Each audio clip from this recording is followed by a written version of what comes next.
तुम मोड़ दिए जाओगे, फिर किसी जुर्म से तुम जोड़ दिए जाओगे। सबसे पहले कुछ समझे न समझे, कलम की ताकत को जरूर समझे। हमारे भाई ने दिन पोप भक्तियों के साथ बुलाने का सम्मान दिया था, तो हम उनसे यही कहेंगे कि चूंकि स्कूल का एनुअल फंक्शन है, छोटे छोटे बच्चे, चूंकि तालीम ही से, शिक्षा से ही ये देश की गरीबी और देश की स्थिति बदली जा सकती है। आज इस आजाद भारत में अगर हम कुछ कह रहे हैं तो ये सबसे बड़ी देन शिक्षा की है। एक बात इन पंक्तियों में सबसे पहले मैं कहने की कोशिश करूंगा कि पहले तालीम से तुम मोड़ दिए जाओगे। जो शिक्षा का अधिकार छीना जा रहा है, उसी पे कि पहले तालीम से तुम मोड़ दिए जाओगे, फिर किसी जुर्म से तुम जोड़ दिए जाओगे।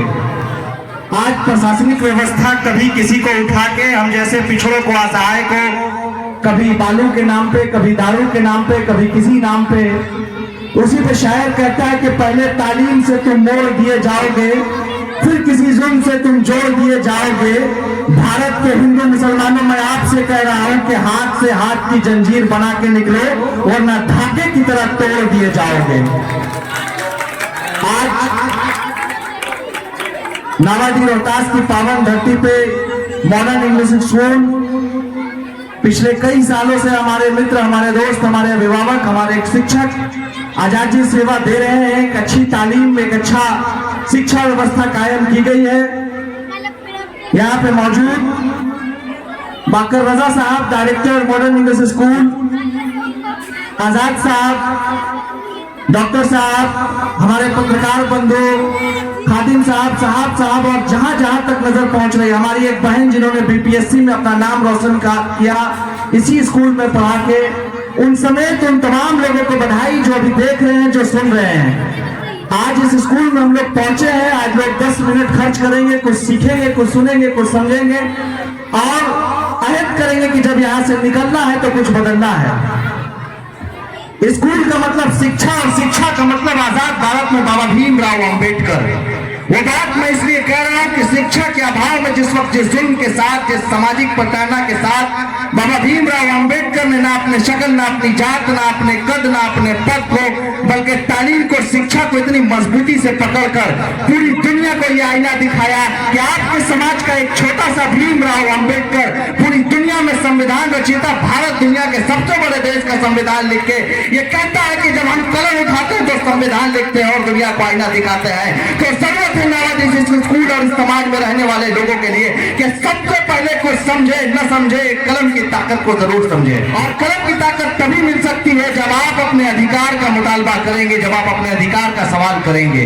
आमतौर से ऐसा हर साल आएगा, हर बार स्कूल में प्रोग्राम होगा, हम लोग आते हैं, मिठाई खाते हैं, उद्घाटन करते हैं, रिबन काटते हैं और चले जाते हैं। नहीं कुछ हो रहा है तो समाज में बदलाव, तो समाज में बदलाव के लिए हम लोगों को पूछना पड़ेगा।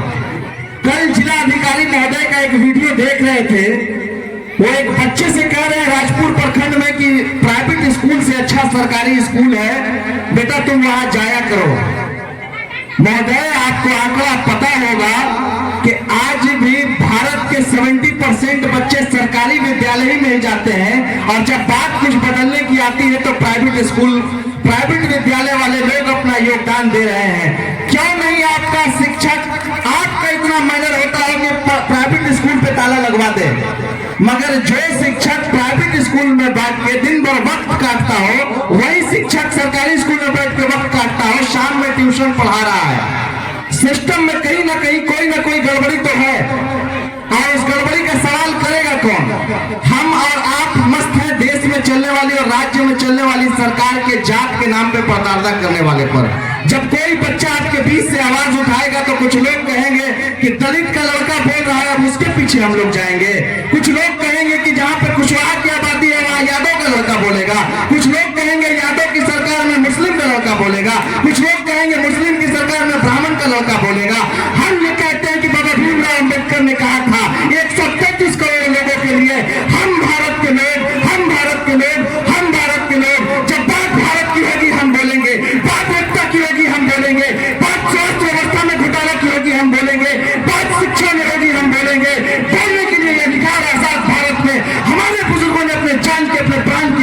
बोलने के लिए दी थी। हम बोलेंगे, इन अधिकारियों के सीने पे चढ़ के बोलेंगे। हम बोलेंगे और इन जात के नाम पर राजनीति करने वालों के सीने पे चढ़ के बोलेंगे कि नेता किसी जात से आता हो, अधिकारी किसी जात से आता हो, सत्ता में कोई सरकारें हो, जब तक हमारे कलेजे में दम और जुबान में ताकत होगी, दुनिया में किसी की ताकत नहीं कि हमारा अधिकार छीन सके। मुझे अफसोस है इस बात का कि मैं सिस्टम का पार्ट हूं और इसके बावजूद एक प्राइवेट स्कूल में खड़े होकर बोलना पड़ रहा है। हम तो खुद चाहते हैं कि भारत भर का प्राइवेट स्कूल बंद हो, मगर कैसे संभव है जब तक सरकारें अपने प्रतिनिधि रख के प्राइवेट स्कूल चलवाएंगे। अगर ये प्राइवेट स्कूल बंद हो जाए, ये प्राइवेट हॉस्पिटल बंद हो जाए, तो लोग शिक्षा और स्वास्थ्य के अभाव में मर जाएंगे और इसका सीधा जिम्मेदार ये सत्ता में बैठे लोग, ये पदाधिकारी हैं। दिक्कत है हमारी सोच में। एक से एक की ताकत मिला के भारत बनता है और आज ये भारत टूट रहा है। बहुत अफसोस के साथ कि जात के नाम पे, धर्म के नाम पे, क्षेत्र के नाम पे हम लोग बट रहे हैं। ठीक बात है कि छोटे से गांव के छोटे से मंच के छोटे से स्टेज से ये नहीं किया जा सकता है कि पूरे भारत में एकता कायम हो, मगर जिन लोगों तक मेरी बात, मेरी विचारधारा पहुंच रही है, याद रखिएगा कि अगर आप मुसलमान हैं तो अल्लाह के रसूल सल्लल्लाहु अलैहि वसल्लम ने आपको कहा है कि अगर तुम्हारा पड़ोसी हिंदू है, अगर तुम्हारा पड़ोसी तुम्हारे दीन से नहीं है और अगर रात को भूखा सोएगा तो कल कयामत के दिन हम तुम्हारा मुंह नहीं देखेंगे। जब हिंदू भाई के लिए फर्ज है कि अगर किसी हिंदू के घर में बीमारी है तो मुसलमान अपना खून दे के बचाए। अगर मर्यादा पुरुषोत्तम श्री राम को मानने वाले पूरे भारत में जश्न का माहौल है, मर्यादा पुरुषोत्तम श्री राम का 22 तारीख को आगमन है, मंदिर बनाया जा रहा है, सरकारें अपनी राजनीति कर रही हैं, लेकिन अगर राम के आचरण को कोई समझ जाए, अगर आप अपने अंदर मर्यादा लाएंगे, सबरी के झूठे पैर ने मर्यादा पुरुषोत्तम श्री राम को श्री राम बनाया है। मोहब्बत के नाम पे जय श्री राम कहिए, कलेजे पे चढ़ के कहिए, नफरत के नाम पे कह के आप श्री राम का कद को छोटा कर रहे हैं। जिन जिन तक मेरी बात पहुंच रही है, आप किसी मुसलमान का नाम अगर श्री राम के नाम पे लेते हैं तो आपने श्री राम का कद कम किया है। मर्यादा पुरुषोत्तम श्री राम को छोटा नहीं कीजिए, अल्लाह के रसूल सल्लल्लाहु अलैहि वसल्लम को छोटा नहीं कीजिए। जो मोहब्बत की विचारधारा पूरी दुनिया में इस्लाम को एक तिहाई मिला कर रख देती है, आज अभी लोग मसलक के नाम पे, जात के नाम पे, ऊंचा पजामा नीचा पजामा के नाम पे, टीका दाढ़ी टोपी के नाम पे लड़ रहे हैं। कब तक लड़ेंगे तय कर लीजिए, मगर लड़ाई को बंद कीजिए। आपकी लड़ाई से देश टूट रहा है, आपकी लड़ाई से समाज कमजोर हो रहा है। हम लोग रक्षाबंधन के दिन कसम खाते हैं कि जिस कलाई पे हमारी बहन ने धागा बांधा है प्रेम का, डोर का, उसकी हिफाजत साल भर करेंगे। क्या ईमानदारी से इसी समाज में हमारी बहनों की प्रताड़ना नहीं हो रही है? अगर हो रही है तो वो कौन लोग आते हैं? चिन्हित कीजिए समाज से ऐसे बदतरीन लोगों को जो समाज को नुकसान पहुंचा रहे हैं। मैं बार बार कहूंगा, 2000 बार, लाख बार, करोड़ बार, कि जब तक हम और आप जात के नाम पे, धर्म के नाम पे, ऊंच नीच के नाम पे, क्षेत्र के नाम पे, लिबास के नाम पे हम रहे या ना रहे, देश रहना चाहिए। तुराब न्याजी बोलेगा कि नहीं बोलेगा ये इंपॉर्टेंट नहीं है, मगर तुराब न्याजी की जब तक आखिरी सांस चलती रहेगी, भारत माँ का ये ध्वज सबसे ऊपर रहेगा।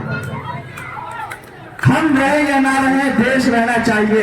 एक साथ सब भारत के लोग मिले, हिंदुस्तान। भारत के लाल नहीं लग रहे हैं या खाना खा के सब लोग खाना नहीं खिलाए क्या? अभी हमारा भारत, हमारी एकता, हमारी एकता। पढ़ेंगे ना? अरे पढ़ेंगे ना, आगे बढ़ेंगे ना, इसी स्कूल से IAS IPS पैदा होंगे ना, तो आप मन लगा के पढ़िए, आप न्याय के लिए, हक के लिए लड़िए, और जहां जितना सहयोग चाहिए हमसे कहिए। आपका ये भाई, आपका ये बेटा, आपका ये चचा, आपका ये पापा, रिश्ते में जो लगते होंगे, आपके लिए आखिरी जान तक निछावर है। मगर आप बदलिए रोहतास के पिछड़ेपन को, आप बनिए भविष्य। और हम तो इस बिहार से आते हैं जिस बिहार में लोक आस्था का महापर्व छठ कहते हैं। अभी हम लोग नेतृत्व पे, अभी गाने पे बिहार को दिखा रहे थे, तो एक जहन में एक बात आ रही है कि हम उस बिहार के रहने वाले हैं जिसमें डूबते सूरज को पूजा जाता है। पूरी दुनिया उगते सूरज को सलाम करती है, और पूरी दुनिया में पहले ऐसे राज्य बिहार है जहां डूबते सूरज की पूजा करके ये बताया जाता है कि हम डूबते में भी पूजेंगे, उगते में भी पूजेंगे, लेकिन हमारी पूजा के पीछे तुम्हारा सच्चा होना, तुम्हारा हक होना, तुम्हारा एक होना तय है। समझना है, पढ़ना है, बदलना है।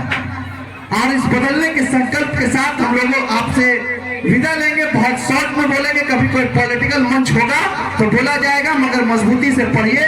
और जहां जो कठिनाई आ रही है आप हमको याद कीजिए कि सर आपसे भी यही कहेंगे कि जब आपको हमारी जहां जो जरूरत पड़ेगी, हर तरह से, हर कीमत पे मेरा जितना सहयोग हो सकता है वो सब साथ है। हम दिल से धन्यवाद करेंगे अपने पत्रकार बंधुओं का और बाकी तमाम मेहमानों का। बहुत बहुत धन्यवाद। जय हिंद, जय बिहार।